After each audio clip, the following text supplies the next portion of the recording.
Hi there, welcome to my channel. If you haven't been here before, I upcycle clothes. I make kind of fun and funky items out of thrifted goods from Goodwill and other little small thrift stores in my area.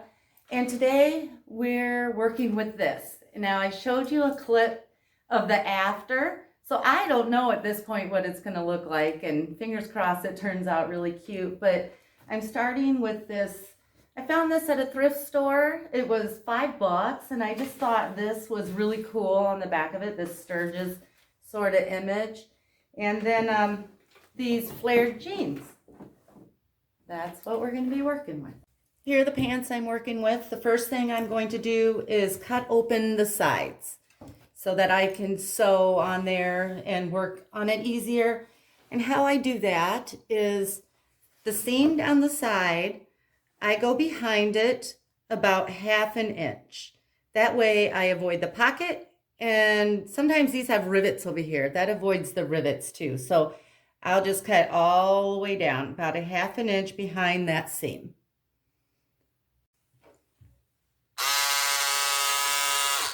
I have to tell you, I don't know why I waited so long to buy one of these electric scissors. I have severe tendonitis and I have to get cortisone shots, so cutting is painful for me. This is the best money I've ever spent. I'm going to put a link in my description for you. Now I have both sides cut open. I'm going to put these aside for now and work on the shirt.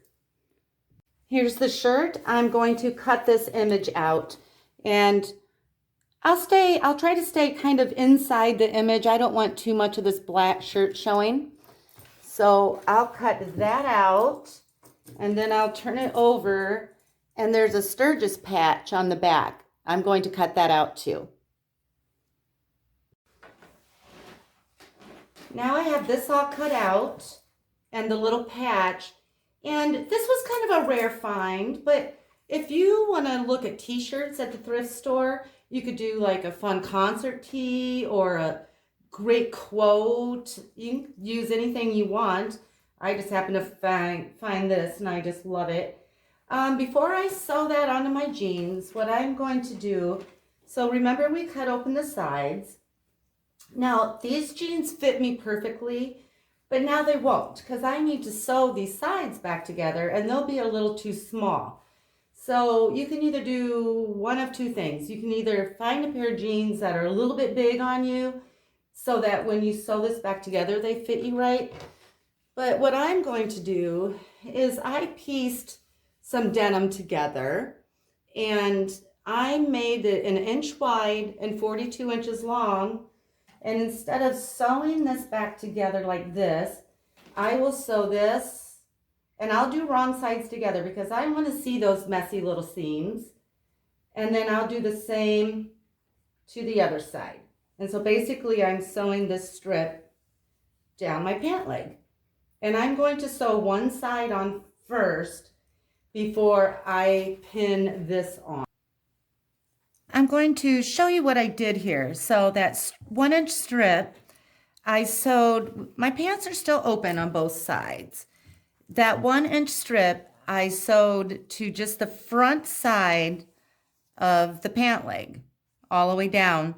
And I double stitched it, and I didn't even go 1/4 inch seam allowance. I went a little smaller. So when it's time to sew these back together, that should fit me perfectly again. Now what I will do is I will open up one pant leg where I want the image to go, and then I will lay it on here.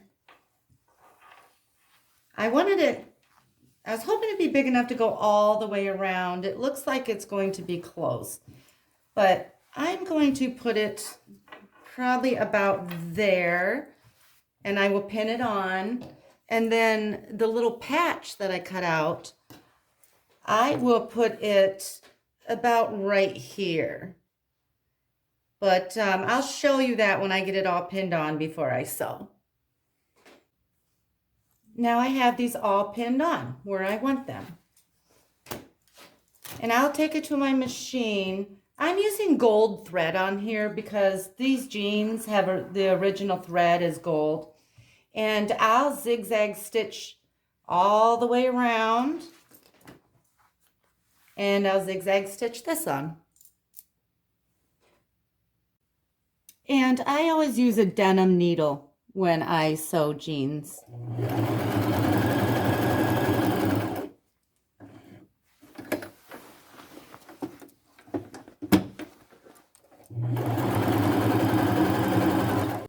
Okay, now I have this all sewn on. Now what I need to do is, my sides are still open. I need to close them up. So I will just take one side, put wrong sides together, and stitch it all the way down. And I'll go twice. And I'll do probably less than a 1/4 inch seam allowance. Now that I have all the sewing done, I'm going to paint them metallic silver. And so this is just acrylic paint that I got at Hobby Lobby, and it's metallic silver. It comes in a lot of different brands. I try to go with the lighter of the brands, the lighter color, and then textile medium. And if you're not familiar with textile medium, you just mix it, 1 part paint, 1 part textile medium, and that makes the paint washable. And what I will do is pour it into my bowl, mix it up with, I wish I had a plastic spoon, but I'll use this knife and mix it up. And I'll show you that process. But what I'm going to do is, I have a smaller brush, and I'll carefully just sort of paint around this Sturgis patch, because I don't really want to get any paint on that. And then on this, I do want to get paint on the very edges. So when I'm painting the silver on, I'll go overlap that a little bit, so then it just kind of blends and it looks like it's always been part of the jeans without like this harsh line. But I'll show you some painting in a second. Okay, so I've started painting, and I'm just going all in one direction. Some areas will be thinner, some thicker. It doesn't matter. I don't want it to be a solid silver. I want the denim to show through. And I'll just make sure I get in all these little crevices. And then when I get to the emblem over here, I'm just going to go slightly over it so that it looks like it's always been sort of part of the jeans.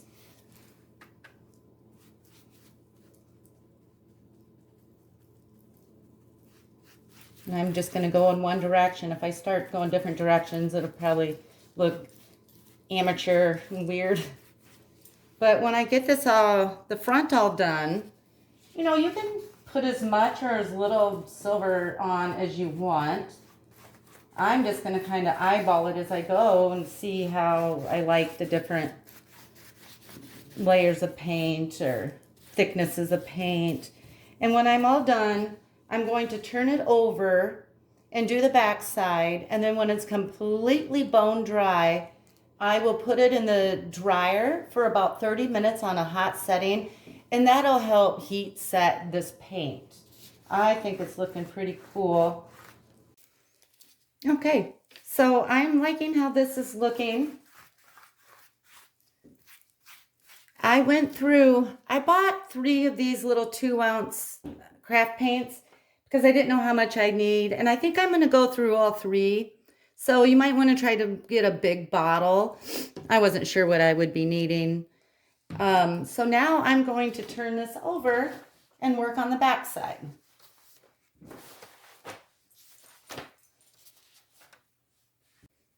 Okay, so now I have it completely painted, and I'm just going to leave it here to dry. I don't know how long it will take. You know, some of this paint is thicker in areas and not so thick in other areas, but I'll let you know when it's dry how long it took. But now, while it's drying, I'm going to make the chains for the side, and I'll show you how I do that. Okay, so I want to make a strand of 3 chains that hook onto the belt loop. And I'll show you on these jeans because my jeans are drying. So what I want to do is I want to have a strand of 3 chains that start from this belt loop and go around to the back belt loop right here. That way they'll be kind of mainly on the rear end and then just kind of come up into the front. So the jeans that I painted have, the belt loops are more thin than these. So these little lobster claw clasps are going to work better for my other, jeans than they would these. And what these are lobster claw clasps, hard to say, 1/2 inch by 5/8 inch silver. And the reason I'm using these is they'll hook onto my jeans, and then, you don't want to permanently put them on there. They'll be impossible to wash. So I'll show you how I do that. Okay, so I have a lot of jewelry parts and stuff because I use them on a lot of different projects. So I chose 3 kind of chunky looking chains, and I have my clasps here. And then other than that, all you need basically are like 2 small needle nose pliers. And I made these the size I wanted. This one is 11 1/4 inches. This one is 11 1/2, and this one is 16 inches. And, they were longer when I first started, but to get them to the size I want, I basically just take my needle nose pliers and pull the link out at the measurement I want. And then the extra links I will use for extra parts to attach them to my clasps. So how I'm going to do that is, first of all, I want 1 ring on here and 1 ring on here to attach the ends to. So I'll do it for you, and then maybe it'll make a little more sense. Let's see.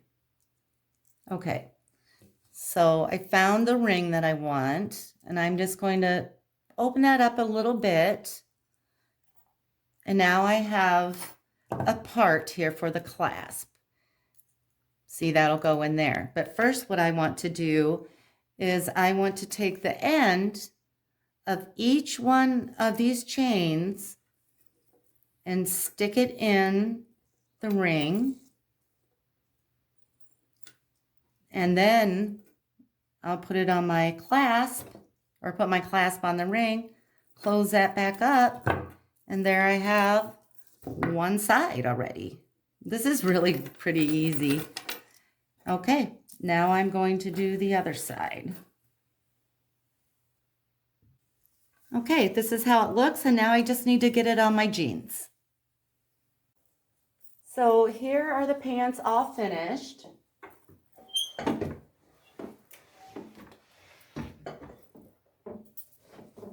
Now, I'm going to move this so I can talk to you.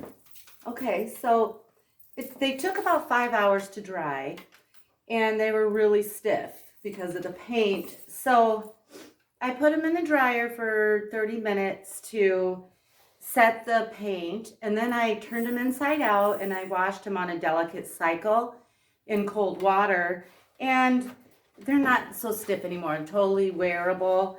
They feel kind of like leather pants would or something. It's kind of cool. So the chains that I made will go, I'll put them right here. How cool is that? And I can either attach them to this back belt loop and kind of have them seen more from the back, or I can do more of I can attach it to this belt loop and have more chain kind of draping and hanging right there. So I don't know how I'll wear it yet. I'll have to wait and see how it looks when I get them on.